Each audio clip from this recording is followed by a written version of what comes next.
mango trees, and Raila fell down, and I had to carry him on my back, and other people were laughing at me that OBURU was crying, oh, I know Raila, wewe umeumia, Raila angeumia, right?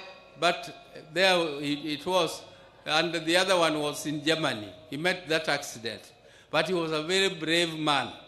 I tell you, one day, when 1982, when there was an attempted coup, and my brother was arrested and charged with treason, I tell you, that was another very, very sad moment for us. I went to see my brother at committee prisons, and when he was in the black uniform, which is only for people who are in the death row, and I saw him in that uniform, and I cried. He was laughing and telling me, this is nothing, all this will go. I told him, how will it go, and you are on the death row? I was really shaken when I saw him in that type of uniform. But Raila was so brave. When he was fighting for justice, he braved it, and he never feared anything. Even if he saw police throwing tear gas and doing whatever, Raila would face it. He would face it head on. He would not go back. Even when some of us were so scared,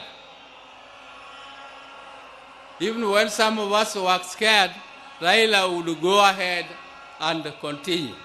So, ladies and gentlemen, I want to thank these people. First, I would like to thank His Excellency the President, who has stood with us right from the time I told him that Raila was sick. We were with him and Raila, we sat down and we organized, and he agreed. And he is the one who organized the transport which flew Raila to India for treatment. I also want to tell you that the President kept a vigil, and he always checked on Raila to know what was happening with him. The day Raila died, I first of all called him and told him he was in a very critical condition. I was told by my sister, Akinyi, that Adhiambo had called from India. So I called Adhiambo, and then within no time, Akinyi told me again that Adhiambo called and Akinyi was wailing. I called the President again and informed him, and he was very sad. But he organized everything.